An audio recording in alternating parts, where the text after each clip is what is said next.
Good anytime, my fuzzies, to a quick review of a game I just finished. All opinions in this video are mine and mine alone, so just please enjoy and don't take them too seriously. Thank you. Good anytime, my fuzzyites, and welcome to a quick review of Frostbite. As I always do for these reviews, I do it a 1 to 5 format, which might be different for this. It's going to be difficult for this one. 0-1 being that 0-1 being whatever it was trying to do, it just didn't live up to it. It was crap. It did not work at all, and yeah, it just wasn't that good. Whereas 3 is kind of whatever it was going for. It was kind of bland, didn't really work, or was executed poorly. And 5 being it really blew my mind and went in a fantastic direction. First up, we're going to talk about the story. The story, basically, how it is you are Frostbite Bailey. You want to jump on ice flows to make them turn blue so that you can get ice chunks, 15 every level, to create your igloo. You always like going out, apparently, around 45 degrees, and if it turns to 0, you get frostbite and die. If you get taken by the current, you die. If you get taken by the creature, fall in the water and get taken by the current, you die. If you get attacked by the creatures besides fish, you die. So overall for story, 3, basic story of just setting up what has to happen and whatnot. No more, no less. Yeah, it's just plain simple, easy to understand. Here's why you're doing it. Here's why the temperature is. You have to do it before it gets too cold. Go. Next up, character. There is no real character. Because, like, this is an old Atari. It's an old Atari game. So, like, you don't have cutscenes and whatnot. Heck, the only thing I really know about the story is from the manual. And that's it. Just a little blurb about what the game was about.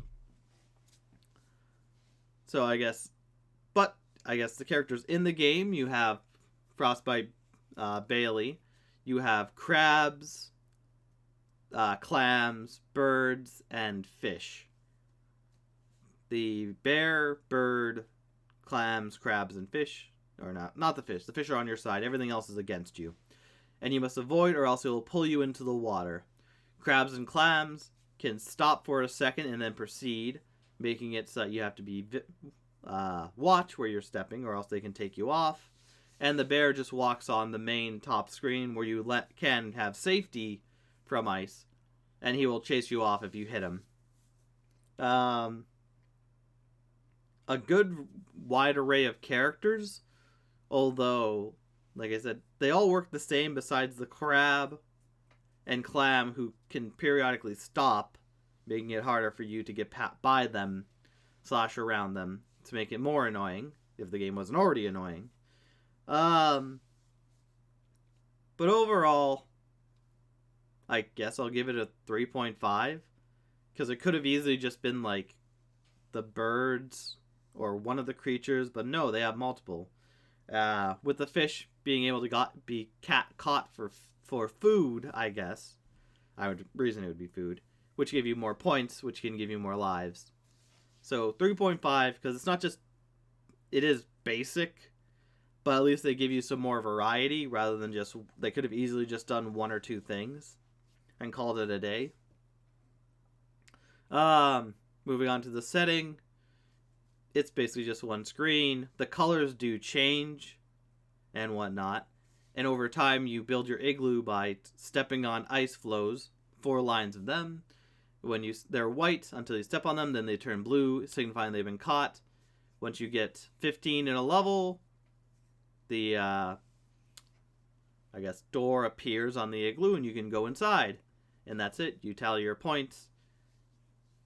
You go on to the next level where it gets harder. There's different designs for the ice.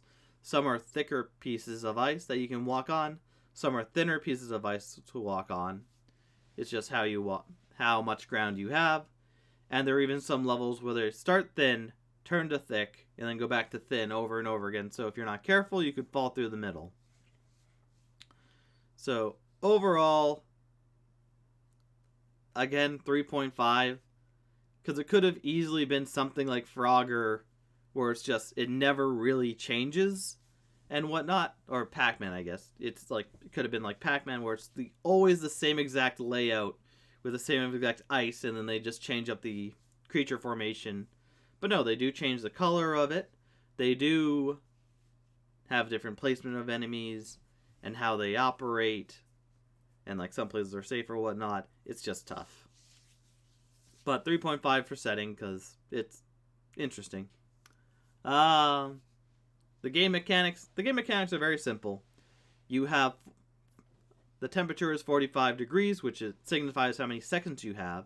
So 45 seconds to get touch 15 uncaught at the time pieces of I guess ice flow. There are 4 layers of ice flow below you. You jump from one to the lowest layer back up. You can jump diagonally and whatnot. Once you step on one, it turns blue. Once you step on all 4, they all turn back to white, and you must then jump all over them again. This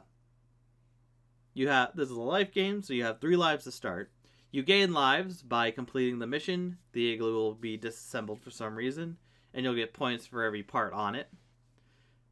You'll get points for however much time is left / degrees, and you also get points from the fish that you catch.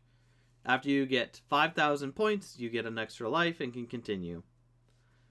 The enemies are on screen. Once you touch them, they will drag you off the edge, and that's it. You lose a life. There is also a you can press the action button, X in this case, and that will change the flow of the ice of that one particular ice.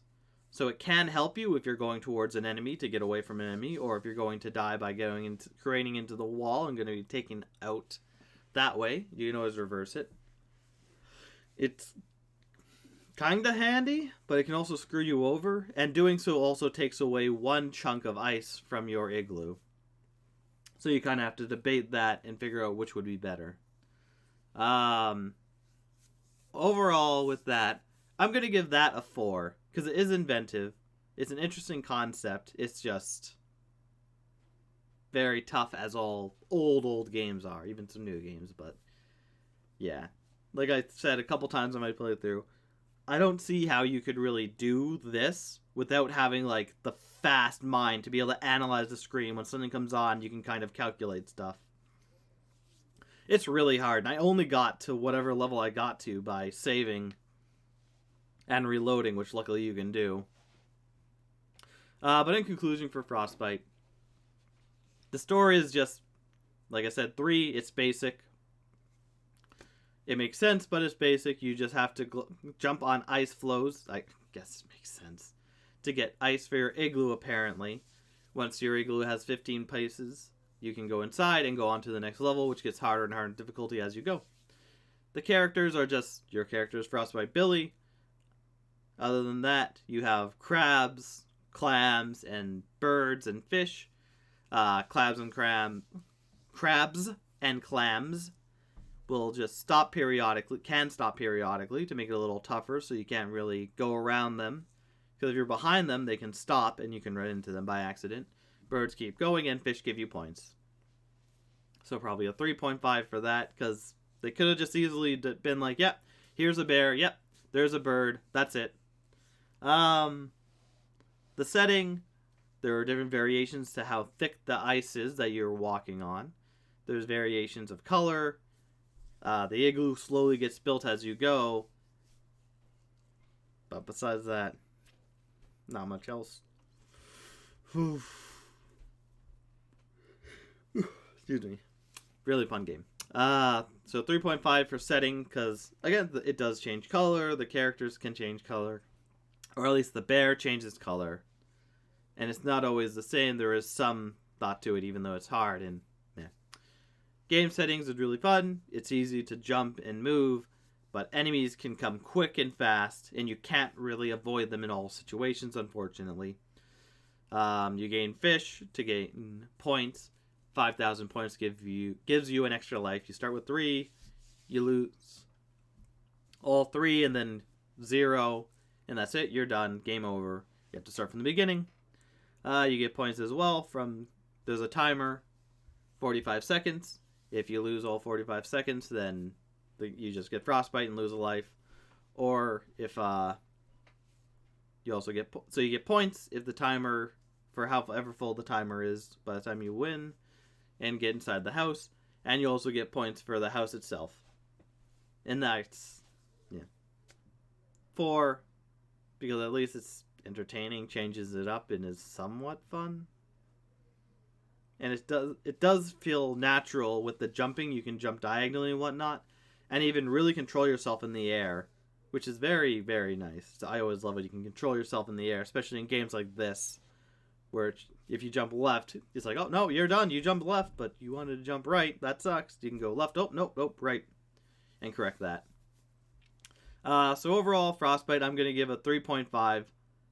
To me, it's more of a mini game. Like, I can see this as part of, I don't know, Mario, where you go into one of the houses, like Mario 64 DS, where you catch a bunny, and then it's like, oh yeah, get Mario to jump over the ice, or coins to collect them, get enough bricks or whatnot, and do it. Like, and this is how Atari games were back in the day, and I guess this was highly regarded, as it is very nice to play and whatnot. But either way, that's it. That's all. 3.5. Or, yeah, 3.5 in all. Because it's not the worst game I've ever played.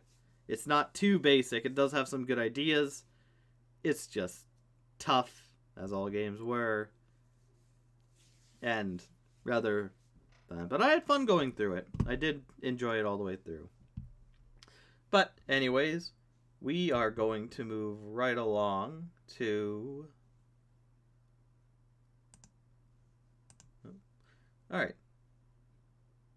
Well, should do this. Thank my buddies for watching this Frostbite and a quick review of Frostbite. Gonna take another little break, and then we are going to go into whatever next game I want. Skiing or ice hockey. We'll see. So, I'll see you in a bit.